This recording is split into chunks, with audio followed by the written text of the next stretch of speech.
What is up, YouTube? It's your boy Alex here from Team Generations, and today we are going to be looking at a deck that I believe kind of introduces this maybe format to a lot of different players in general. We're going to be talking about a budget Kagero deck for Premium. So right now, Premium Collection 2022 has dropped, and if you're tuned into like the Premium meta, the current one, this is before any ban list or anything like that, so I don't know if things are going to change, but Kagero's not really doing too much outside of maybe like some Overlord Premium builds, but overall, I think this is actually a really fun way to get into the format for some more budget, like oriented kind of players in general, because I feel like a lot of people are thinking that they are priced out of Premium, but looking at these cards, it is not super expensive. You can get this deck for, I want to say like under like $70-$80, like around that price range. Again, prices fluctuate, so don't quote me on that, but overall, I think this is actually a great bang for your buck kind of deck and creates this like really tough strategy for your opponents to deal with. So without further ado, let's hop right into the deck profile, and I'll do a little test hand at the end. Alright, before we begin, I just wanted to quickly mention that if you are interested in purchasing any of the cards you see here today, we do have a TCG player affiliate link down in the description below. You can shop that link, absolutely no cost to you. Help support the channel, definitely appreciate it. Also, if you are enjoying the content, make sure to leave a like on this video, possibly consider subscribing to the channel. Much appreciated, thank you in advance. Can't believe we're at 1,200 subs, thank you.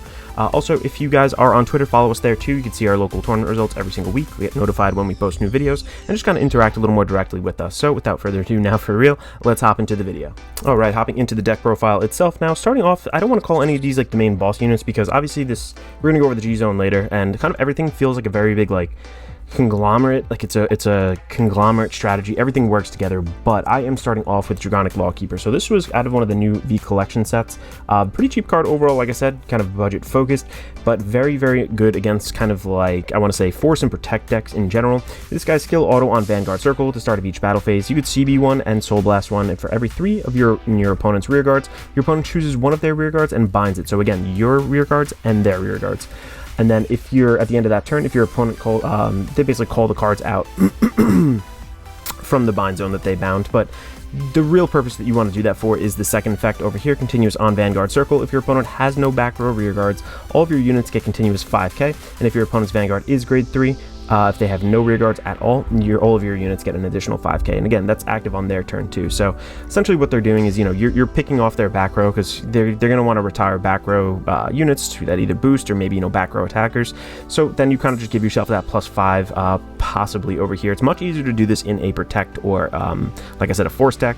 If you are going into an Excel matchup, I have an alternate ride. You could also go over here, but just generating that force marker is good as well. And again, start of each battle phase. So if you want to pop their rear guards, you're on your ride up turn or whatever, you could do that with this guy over here. I don't really suggest it. This is more for like the defensive play, but overall, not a bad card. Generate that force marker. It's okay on the ride up turn, so you can kind of anticipate defensively as well. So 3 of him, and I'm actually still running 4 of this card. I know this is popular in some Nizari kind of lists as well, but in anticipation of the ban list, we might get that also in English. I'm still running 4 of him over here. I've kind of adapted it outside of the hand rip build, but I'm still running 4 of Eugene. I still think Eugene is a good card, even in Premium. So its skill, act on Vanguard Circle once per turn. You're going to rest 2 rear guards, choose one of your opponent's rear guards, and retire it. So then this guy also gets 10k until the end of turn. And then next up over here, act on Vanguard Circle once per turn. If your opponent's rear guard was retired this turn, Soul Blast 5. Look at the same number of cards.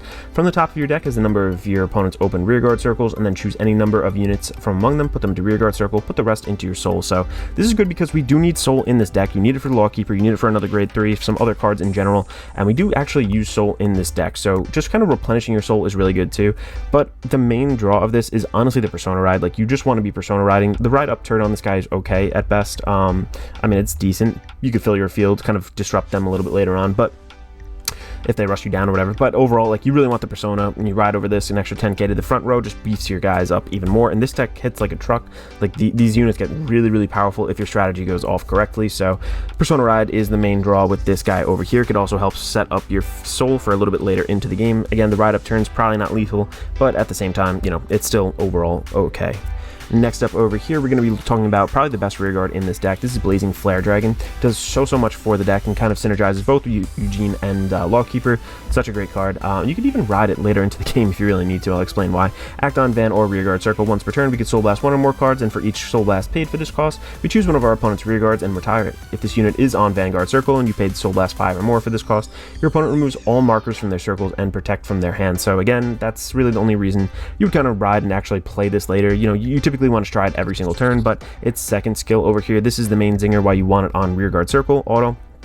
On Van or Rearguard Circle, when this unit attacks, Soul Charge 1 if your opponent's Vanguard is grade 3 or greater. If they have no rearguards, this guy gets an additional 10k until the end of turn. So potentially, from your strides could be buffed up. This guy himself giving you an extra 10k from Persona Ride. That could be just like a 43k kind of swing over here, not even counting like boosters, which you typically will have in this deck if you're going for that Lawkeeper kind of, max out your field kind of play. So honestly, just such a good card. Again, Soul Charging for us is big. We definitely need Soul for his own skill and just for other skills later down the line. You can just start picking off their field. This is one of your main kind of targeted ways of retiring, because again, you don't need to, there's no like restriction on like their grades or anything for this guy, so it could be any grade. Just pop them 1 2 3 and boom. Really, really simple. So I love this guy. I'm going to run him at a 4 of, and such a good play in the deck. And this card over here, this is one of the main reasons we actually put this whole deck together. It actually is so good in this, like, you need to see this pretty much to win every single game. So we're running 4 copies of Best Harvest. Best Harvest feels great against decks that just call for units to the field and just have them. This is absolutely huge.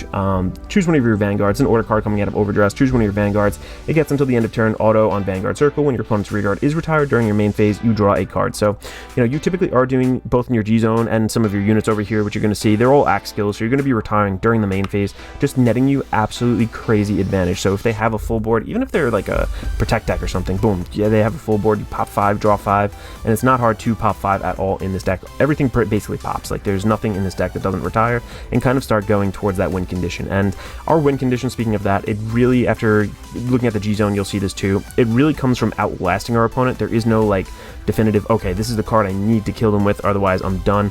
This basically gives you the fuel to go a little bit longer into the game and outlast some decks that just can't keep up with it. So overall, need to see this. Really great card. Best Harvest, needed at a 4 of. A lot of grade 3s in this deck, but that's okay because they're turned into stride fodder if you have extra.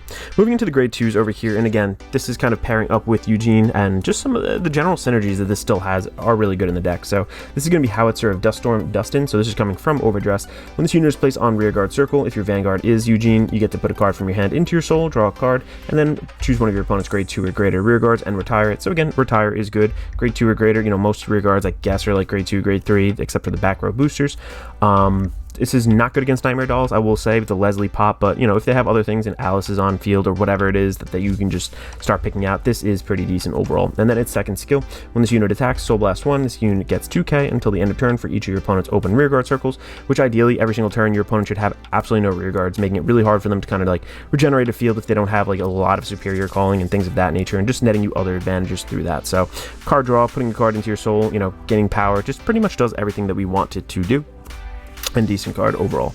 Next up over here, another card that got reprinted. This was previously a promo card, and then it got reprinted out of one of the clan selections. This is going to be Dragon Dancer Fremma. So Fremma skill, auto when this unit is placed on Rearguard Circle during your turn. If you have 2 or more grade 3 or greater units, Soul Blast 1, retire all of your opponent's rearguards in the same column as this unit.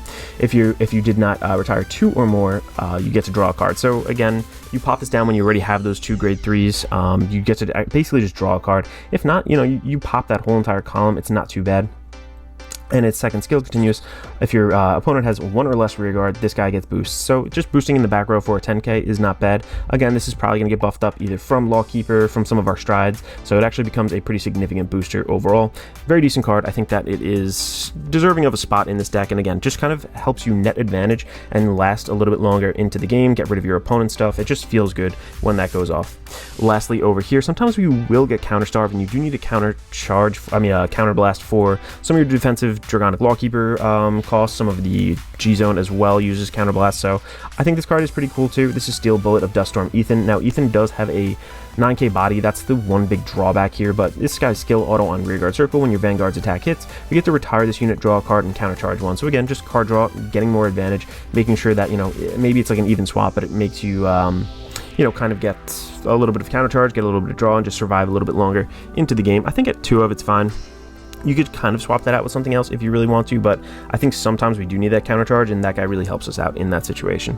Next up over here too, we have 4 of Lava Flow Dragon. So very simple, we have so many different grade 3s in this deck that we need. Lava Flow goes and searches them out when it's placed on Van or Rearguard Circle. If we look at the top 5 cards of our deck, go grab a grade 3, and if we edit a card to hand, we ditch a card from hand. And then its continuous skill, Van or Rearguard Circle during your turn. If you have more rearguards than your opponent, this guy naturally just gets another 5k. So if you're looking to kind of be a little bit more aggressive maybe early on, on into the game, this could easily become a 13k body. Really not too hard at all to do. Nice booster, things of that nature. So I like this card. You definitely need it at a 4 of because we run so many different grade 3s in this deck. Next up over here, another grade 1, we are going to be looking at Twin Strike of Duststorm, Orlando. So Orlando is actually pretty good overall in this deck. I was kind of questioning using it at first, and then when I started playtesting it, I actually did like it a lot. So it's Axe Skill in Soul. If your opponent's rearguard was retired this turn, we just counterblast 1 and call this card to rearguard circle. Its second skill, auto on rearguard circle. When your grade 3 or greater Vanguard attacks, put this unit into your Soul, choose one of your Vanguards. It gets an additional 5k until the end of turn, so it fuels your Soul, gives you that little extra boost. And it's nice because, you know, you typically swing with your Vanguard first, but you don't always need to. Like, you could swing with one column because it's so big. This guy goes into Soul, buffs your Vanguard even more. Just kind of puts the pressure in like a weird different way. And again, fueling your Soul is good because we have tons of things that use Soul in this deck, and just it's nice to kind of have that. And then if you want to recycle it turn after turn, it could pop out for just that counterblast. Lastly, over here too, another card that does get rid of our opponent's field, we are looking at how do you even say this? Volentruver? I think that's how to say it, dragon. Its skill, auto and Soul at the beginning of your main phase. If your opponent has no rearguards, you may call this to rearguard circle, so it's not a bad ride. And then its second skill, act on rearguard circles, Soul Blast 1, retire this unit, Counterblast 1, retire this unit. Choose one of your opponent's rearguards and retire all of your opponent's rearguards with the same grade as that unit. So they spammed a bunch of the same things, grade 2s, grade 3s, grade 1s, whatever it is, you pop them, and then boom, everybody else gets chosen by that. So this also gets around like cannot be chosen kind of things, because you're choosing one of the other units and then just everything else with the same grade as that goes. So I think it kind of gets around that, which is good for like a pesky kind of wipe that you need to do with it. Maybe one unit has, you know, cannot be chosen by card effects kind of text, and that kind of just gets around it. So that is it for the main deck. Let's hop into the triggers and then the G zone. Alright, so again, this is before a ban list, so I don't know if this is actually going to get banned or anything, but I don't think it will. We still have the Overtrigger in Premium, and because this is a budget deck, I just simply cannot include Drag Veta. I have copies of it, just can't do it. So we are just running the regular, you know, vanilla kind of Overtrigger over here. It's not bad because if you do drive check it, typically, you know, you will have a standing rearguard, and at least 2 kind of units benefit off of that then. Nothing really too crazy to say about that. You need an Overtrigger in the game, you know, it is what it is.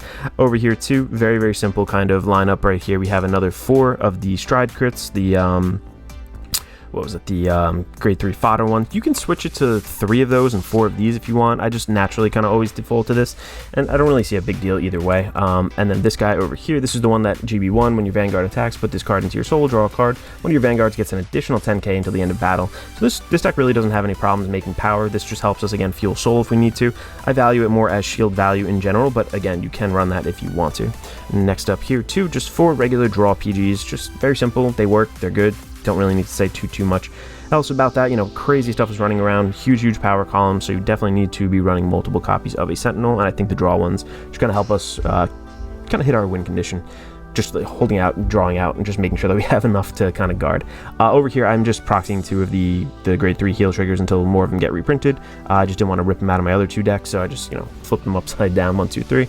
The grade 3 ones are good because obviously in Premium you have a G zone, you have G guards, so you can just use those, so the 20k shield doesn't really make a difference. And this can actually save you too early into the game too if you need to, you know, subtract crit or just buff your field up to kind of get over maybe a ride up turn that our opponent kind of went off on and committed a lot to. And that really helps us out later on into the game too, because we can start picking off their field and just gaining huge advantage. And then lastly, with the starter, Conroe, I forgot to actually include this in the main deck, so I'm just doing it over here. You can run any V starter, doesn't really matter. Conroe is the one I chose. But let's hop into the G zone and I'll talk about some of the real synergies and how kind of things kind of flow together in the deck. Alright, kicking us off with the G zone over here, we are going to be talking about the new Stride first. I actually really like this Stride. I think it feels nice, just super simple overall. Divine Dragonite, Barracat. So Barracat skill, auto on Vanguard circle. When this unit attacks, return a card from our G zone face up, and if your opponent has 3 or more open rearguard circles, this guy gets an additional 10k, an extra crit, and another drive until the end of the battle. And then if your opponent has 5 or more open rearguard circles, all of your rearguards get an additional 10k until the end of turn. So this is better than Zanburst in a couple ways because you're giving 10k to absolutely everybody. And then secondly, it kind of just creates a little bit more pressure, like an extra 10k drive and a crit, like, you know, that's a decently high pressure kind of situation. So, you know, you're pretty much telling your opponent you have a PG in hand by that point in the game. If not, it's going to be a tough battle for you. So I kind of like this. It's just free, it's costless, it kind of works well with Lawkeeper if you want to go into that defensively. It works well with some of the other units, and you're not afraid to kind of expend some of your resources to pop their field overall. So I do really like this. You can run this at 4 if you want to, maybe drop some of the other stuff I'm about to go over in the G zone. But again, remember, this is like a budget G zone, so there are some more expensive alternatives you definitely could play in here, but I'm trying to keep it a little bit more on the budget conscious side. So this is a card that I think has kind of gone up in past months or so. It used to be like a $2-3 card. I think it's around that $5 price mark, $4-5 now, but we are going to be actually talking about Sandburst Dragon. So I know I just said it wasn't as good, but in certain situations it's actually better because that Vanguard, the Bearcat, doesn't actually get rid of rear guards, just benefits off of having an empty field, whereas this guy, all you have to do is act on Vanguard Circle once per turn, turn a card from your G-Zone face up, retire all of your opponent's rear guards, and all of your grade 3 or greater units get an additional 10k until the end of turn. So the wording on this is cool too, because again, if I cannot be chosen by card effect, you're not choosing, you're just doing it. So there's no choosing in that sentence. You can just still pop it, you're absolutely fine. If they have resist, that's a different story, but in general, I think this is actually a really strong card, and you're getting rid of them in the main phase with this over here, so they don't have a chance to kind of like dismal and protect some of their units that they really want to have on board. So I feel like this still is an impactful card. Again, it only buffs up the grade 3 rear guards, but at the same time, we do plan on having rear guards grade 3s in the front row, so it's really not that bad overall. So I really do like this card, and I'm still running it at that 3 of in this deck. Kind of just flows with the whole thing. Over here, this is like maybe one of the finishers that we have in the deck, just a little bit of restanding capability. I know I keep on saying this is a 3 attack deck. That's if you go into those strides, but you can potentially go into these over here. This guy is Flare General Dumjeed Valor. So Dumjeed came out, I think, in Premium Collection 2019.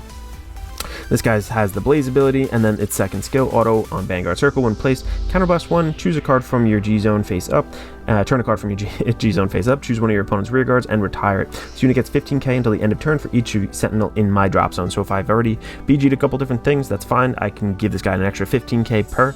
And also, if you're sitting on a force marker, that can just be absolutely huge. So it goes from like a 28 to a 38, and potentially even more like a 53k swing.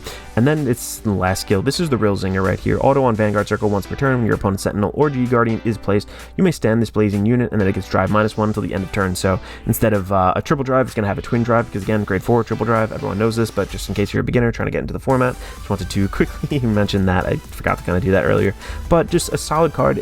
Could potentially be the finisher of the deck.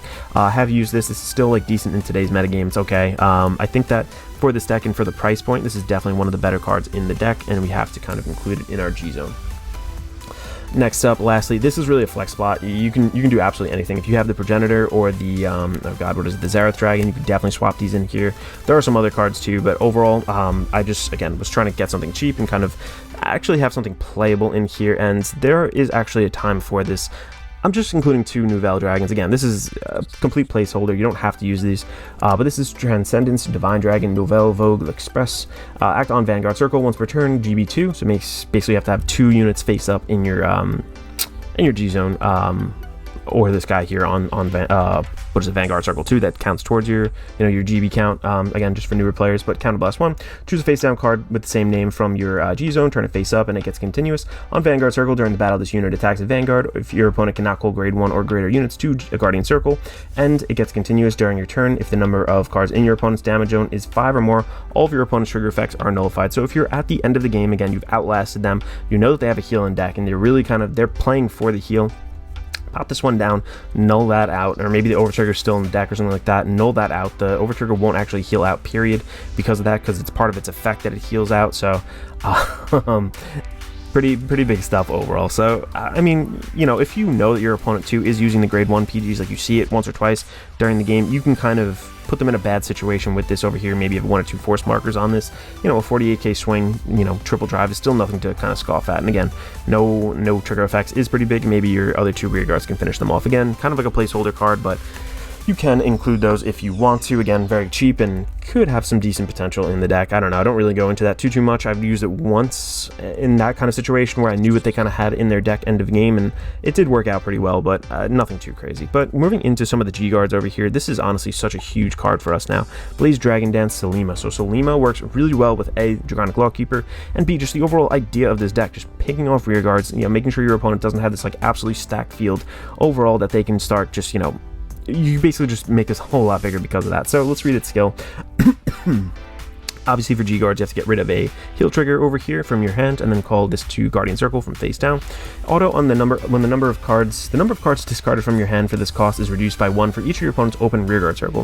When this unit is placed on Guardian Circle, Soul Blast 1, discard 4 cards from your hand, choose one of your units, and it cannot be hit until the end of battle. So let's say, worst case scenario, they have a full field. Like, you're still discarding 4 from hand, but we try to gain so much through card advantage, through drawing, plussing, things of that nature, where, you might be able to just use one of these hard 4 drop. You don't ever want to do that, but you could potentially do it. But if you do this with Lawkeeper, you have 1, 2, 3, 4, 5, and they have 1, 2 in the front. That is 7. So basically they would have at least 3 in the back kind of open, giving this another what was it, just basically making this a 1 card discard from hand, just like a regular PG. You know, if you law keepered and you have your, you know, your full 5, they have the 2 in the front. That's the only 2 that they have. You know, you would have to actually bind both of those units. Like this works really well with Lawkeeper. I think that's the only reason we can actually like really play this in the deck. And I think that this actually is like a very underrated card overall. And this whole strategy is not, I don't want to say underrated as a whole, but it's really just kind of slept on. My opponent doesn't know what to do when I play them with it. Like, I guess over time they can kind of get around some of it, but at the same time, if you play around it, I'm still going to benefit off of it with my strides with this guy over here. So kind of a tough situation overall, and I really actually like this G-Guard. I feel like it feels pretty good. Next up over here, a classic. This is one of the best Guardians in G-Guards in the game. Flame Wing Steel Beast Denial Griffin, aka Explosion Chicken. Auto on, basically it's counterblast 1, this unit plays on Guardian Circle. You may pay the cost. If you do, choose one of your opponent's attacking rear guards and retire it. So kind of just, again, like a PG. CB1, that unit attacking me right now for 60k, 2 crit, whatever, boom, I'm going to pop him. So if it doesn't have resist or any kind of protection, you just pop it with the Flaming Chicken over here and you are good. So again, super simple, such a good card overall. And then lastly, something again that kind of benefits from the open circles. Divine Dragon Knight Absalam. So his skill, Counterblast 1, this unit is placed on Guardian Circle during the battle that your Vanguard was attacked by your opponent's Vanguard. You may pay the cost. If you do, this unit gets an additional 10k until the end of battle for each of your opponent's open rearguard circles. So if you Lawkeeper, if you know they just weren't able to kind of fill their field back up after you absolutely wiped them, because again, that's what you're doing in the deck, this guy can actually get really big. He's going to get like a 55k shield for, you know, 35, whatever it is. This actually does get pretty big overall, and I know it does cost a Counterblast, but again, our strides are pretty free. A lot of our other stuff is using Soul Blast, so it's not the worst thing in the world. It doesn't feel super heavy. So that is pretty much it for the G zone over here. Let's get into a test hand and I'll show you guys how the deck kind of works. All right, let's shuffle up over here and get started. Overall, really fun deck. I don't know if this is like the absolute meta changing kind of deck of the format, but I think that a lot of people are going to be confused on how to play around this, just not expecting some of the pressure and maybe some of the resources that you do gain overall. So let's go over here and we're going to draw our 5. 1, 2, 3, 4, 5. That is good. We are going to see, what do we get? So we do get some decent stuff. I need a grade 1 though. It's kind of unfortunate, so I'm going to put 1, 2. I'm going to put those 2 back and try to, you know what, let's go 1 more. I feel like I have to kind of get that grade 1. Otherwise, we're going to be off on a bad start. So 1, 2, 3. Oh, we do get the grade 1 just in the nick of time. I was kind of nervous there. So let's shuffle up again. Sleeves are so slippery. Jeez, they're kind of... I'm trying all different sleeves. I don't even remember what brand this was. This was like a weird one I just found. It was, I think it was super cheap for like 200 of them. They're not bad. They don't feel, definitely not like the price range that I bought them for, but they're not like, I don't know, definitely not tournament legal with the, you can see the Vanguard kind of coming through over there. So do not want those showing for a tournament. All right, so let's stand and draw for our turn now. Got the Heal Guardian, which is not the worst thing in the world. Going to ride off of that and draw. Pass it over to our opponent. Let's take a damage, power draw.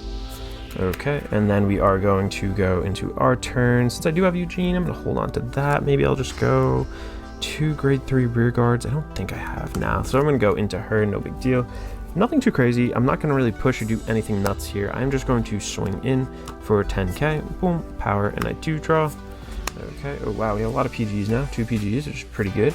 Pass it over to my opponent. Let's take 1 damage, and... you know, let's get myself 10k for the rest of the turn. Let's say that shuts them off. They dedicated at least 2 rear guards, try to rush me down there. It kind of sucks to not get a you know, what is it, a Heal Guardian out of that, but at the same time, it is what it is. Stand and draw. Of course, we draw the over trigger. Of course, we will. Why would we draw anything else? Call down Eugene. Let's play this card when something is retired. We're going to draw a card, so we are going to now call him down, put a unit from our hand into our soul. Let's put Lawkeeper into our soul, pop something, draw something because we popped it. Let's also call down maybe this right here. Let's go and get the top 5. 1, 2, 3, 4, 5. Let's hope for a Blaze Flare. Yes, we do get the Blaze Flare. Nice. So they have 1 more unit on board, and I'm trying not to rest 2 rear guards really. I know I do get the extra 10k in my van, but don't know that I want to really do that and sacrifice 2 things on board. Oh yeah, also when this was rode upon, I'm sorry, I should have done this earlier, this gets called out, so maybe I will do. I'm going to rest 2, pop something, draw something because I popped it. I'm going to also call down Blaze Flare just to soul charge a little bit more. That's fine. We are then going to open up into battle. I'm going to swing 23k at my opponent's van. 1 and 2. All right, let's go crit power, let's say, or whatever. I'm gonna swing over here. I am gonna Soul Blast one just to kind of get there's an extra 10k onto that, and then we're going to swing over here. This is going to be 23k. We're going to soul charge one, so it kind of fuels itself right there. Pass it over to my opponent now. Let's take 1 damage. Let's see, can we hit some triggers? 1, 2, of course not, it's me. Why would I ever hit a trigger? Let's see, I'm going to guard with the over trigger here. I'm going to guard with 1. I'm going to guard with you know what, let's just eat one last one, say that's that. Of course, why would I hit any triggers whatsoever, but it is what it is. We're going to stand and draw now for our turn. We are not going to be able to Persona Ride, so that kind of feels bad, but at the same time, we are going to go, let's say I guard with that too. Yeah, that's fine. We're going to be able to stride over here, so I'm going to, oh man, do I want to ditch that or that? Let's say, this is actually a tough situation. Do I want to get rid of that? Because I'm going to nuke their field, hopefully, so... You know what, let's just go into this right here, boom. All right, we're gonna go and stride into Barracat. So we're gonna go get him. We're gonna pop off, we're gonna go 1, 2, 3, let's say, and we're also gonna counterblast 1, retire this unit. Let's say we wipe their entire board, and we also played this right there. We just got rid of like 4 units. So we draw 1, 2, 3, and 4. That's nice. We just got a pretty good hand right there. So let's go here, skill, top 5, 1, 2, 3, 4, and 5. Let's go and grab the Dragonic. Oh no, let's actually get the heal trigger, I think. Actually, dang, do I want heals in deck? I kind of want heals in deck, actually. Let's go grab the Law Keeper. Let's actually ditch the Law Keeper, too. My deck is decently compressed now, and I'm going to have 4 drive checks, so it's not the worst thing in the world. So discarding the Law Keeper. Let's just call him down. Let's call him down. That's fine. And let's go and swing. This is going to be 10k to 28. This is 38 off of his own skill, 38, and he gets an extra 10k. 38 plus 18, it's 48, it's 56. Quad drive, 2 crit, they're going to PG 1, all effects. 2, a do heal, so that was good to kind of maybe keep it in there because it was one of the heal proxies. Power there too, I guess, or power here, 3rd check. 4th check, power draw. So I think I'll definitely make it through next turn. I do have a ton of shield in hand overall, unless they have like crazy sentinel restricts. If my Vanguard did hit, I can go and like do that whole thing, but I want to actually have the attack. It's no big deal. I'm gonna swing. This is going to be 10k from itself, 10k from the trigger, 10k from him. I mean, big number. You see this guy's also 10k. This is 23k booster, and just big numbers all around. That is kind of the idea of the deck. Put on that pressure, and like I said, you kind of do generate a nice little hand size right here, get rid of your opponent's stuff at the same time. So overall, very good deck. I think that it is definitely worth the price tag. It's not too much at all. I hope you guys did enjoy that little presentation. And again, if you guys are interested in the content, we have tons of other deck profiles coming up. I'm trying to always keep in mind the budget players, so definitely maybe hit that like button and subscribe to the channel. Appreciate it. This is Alex from Team Generations signing out.